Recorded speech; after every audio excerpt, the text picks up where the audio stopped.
ಇದು ಕಾಣಲ್ಲ. ಹಂಗೆ ತೆಗಿತಾ ಇದ್ದೀವಿ ಈ ಕಡೆ.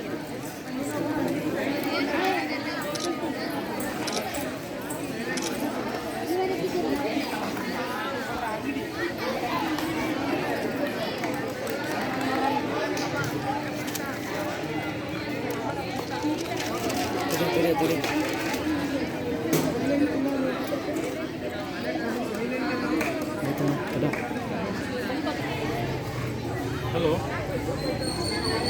ಹೇಳಿ.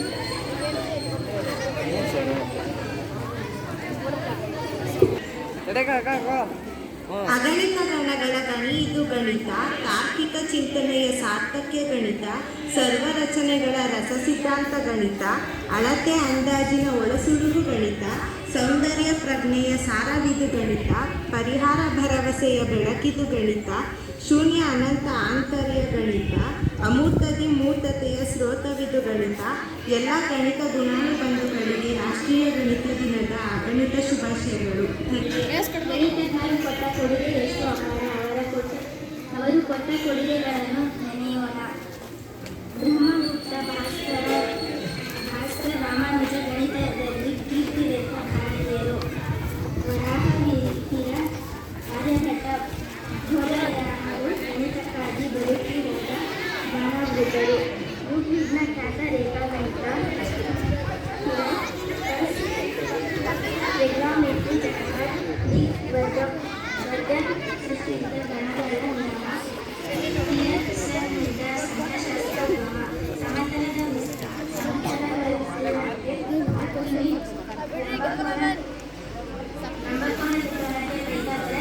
ಸಮರೂಪದ ಮೂಲಗಳಿಗೆ ಗ್ರೀಸ್ನ ಸಂಭವನೀಯತೆ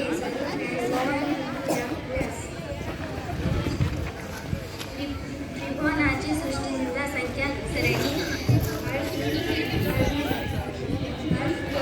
ಕೊರಿಜ್ಮಾ ಅನ್ವೇಷಿಸಿದ ಅಲ್ಫಾಬೆಟ್ ಸರಣಿ, ಬೈನೋಮಿಯಲ್ ಸಂಶ್ಲೇಷಿತ ಭಾಗಾಕಾರ, ಬರ್ನೌಲಿ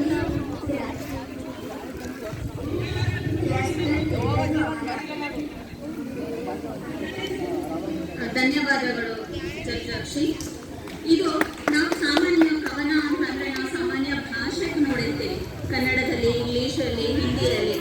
ಆದರೆ ಗಣಿತದ ಪದಗಳನ್ನೇ ಬಳಸ್ಕೊಂಡು ತುಂಬ ಚೆನ್ನಾಗಿ ಅರ್ಥಗರ್ಭಿತವಾಗಿ ಕವನಗಳನ್ನು ರಚನೆ ಮಾಡಿರ್ತಕ್ಕಂಥದ್ದು ತುಂಬ ಖುಷಿ ಪಡ್ತಕ್ಕಂಥ ವಿಚಾರ.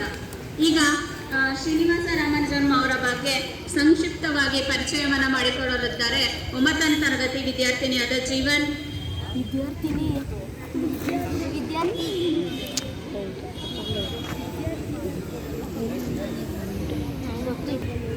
ಚಾಪೆ, ಅಳತ ಗ್ಲಾಸಸ್ ಕಂಬ, ಉಂಗಿನ ಗೋಳ, ರಕ್ಷಿತ ನೀರು, ಏಕಕೇಂದ್ರೀಯ ವೃತ್ತಗಳು, ಜೋಡು ಬಲಗಳು, ಸಮ ವೃತ್ತಗಳು, ಊಟದ ಮೇಲೊಂದು ಫೋನ್, ಐಸ್ ಕ್ರೀಮ್, ಅಂಗುಳ ನೆಲೆಗೆ ಸಮತಲ ನೋಡ. ಪ್ರತಿ ವಿಷಯಗಳು ರೇಖಾಗಣಿತ. 9 ಅಂಕಗಳಲ್ಲಿ ನನ್ನ ಗಮ್ಮತ್ತು. 0 ನಾನಾಟು ಸಂಪತ್ತು. ಅಂಕಿಗಳೆಂದರೆ ಅಂಕಣವಿಲ್ಲ, ಅಂಕೆಗಳೆಂದರೆ ಮೂಲ ನಾಕಾಣೆ. ಅತಿ ಮೋಜಿನ ವಿಷಯಗಳು ಅಂಕಗಣಿತ. ಗೊತ್ತಿಲ್ಲದ ಬೆಲೆ ನನ್ನಿಂದ ತಿಳಿಯಿರಿ, ನಾನೊಂದು ಚರಾಂಗ, ಸ್ಥಿರ ನನ್ನ ಜಗತ್ತಾರ, ನನ್ನಿಂದ ಸಮೀಕರಣ ನಿತ್ಯವೂ ಸತ್ಯ ಕಲ್ಪನೆ, ಇಲ್ಲದೆ ನಾನು ಹಾಗೆ. ಅತಿ ಹೊಸದ ವಿಷಯಗಳು ಬೀಜಗಣಿತ, ಇದುವೇ ಗಣಿತ ಮತ್ತು ಶ್ರೀನಿವಾಸ ರಾಮಾನುಜನವರ ಬಗ್ಗೆ ಮಾತನಾಡುತ್ತಿದ್ದೇನೆ. ಭಾರತದ ಪ್ರಸಿದ್ಧ ಗಣಿತಜ್ಞರಲ್ಲಿ ಕಿರಿವಯಸ್ಸಿನಲ್ಲಿ ಹಿರಿಯ ಪ್ರತಿಭೆಯನ್ನು ಪ್ರದರ್ಶಿಸಿದ ಮಿಶಿಮುಕಿ ಜನಿಸಿದ್ದು 22 ಡಿಸೆಂಬರ್ 1887ರಲ್ಲಿ ಆಗಿನ ಮದರಾಸಿನ ಪ್ರಾಂತ್ಯದ ಈರೋಡ್ನಲ್ಲಿ. ತಂದೆ ಶ್ರೀನಿವಾಸ ಅಯ್ಯಂಗಾರ್ ತಂಜಾವೂರು ಜಿಲ್ಲೆಯಲ್ಲಿ ಕುಂಭಕೋಣಂನಲ್ಲಿ ಒಂದು ಬಟ್ಟೆ ಅಂಗಡಿಯಲ್ಲಿ ಗುಮಾಸ್ತರಾಗಿದ್ದರು. ತಾಯಿ ಕೋಮಲತ್ತಮ್ಮ ಯೋಚನಾ ಪಾರು ಮಿತಿ ಭಾಷೆಯೂ ಆಗಿದ್ದ ರಾಮಾನುಜನ್ ತನ್ನ ಸಹಪಾಠಿಗಳೊಂದಿಗೆ ಹೆಚ್ಚಿಗೆ ಕಲಿಯುತ್ತಿರಲಿಲ್ಲ. ನಕ್ಷತ್ರಗಳ ದೂರವೆಷ್ಟು, ಗಣಿತದ ಅಸ್ವಸ್ಥ ಯಾವುದು ಎಂದು ಮುಂತಾದ ಪ್ರಶ್ನೆಗಳನ್ನು ಒಡನಾಟಿಗಳನ್ನು ಕೇಳುತ್ತಿದ್ದರು. 0ರಿಂದ 0ನ್ನು ಭಾಗಿಸಿದರೆ ಏನಾಗುತ್ತದೆ?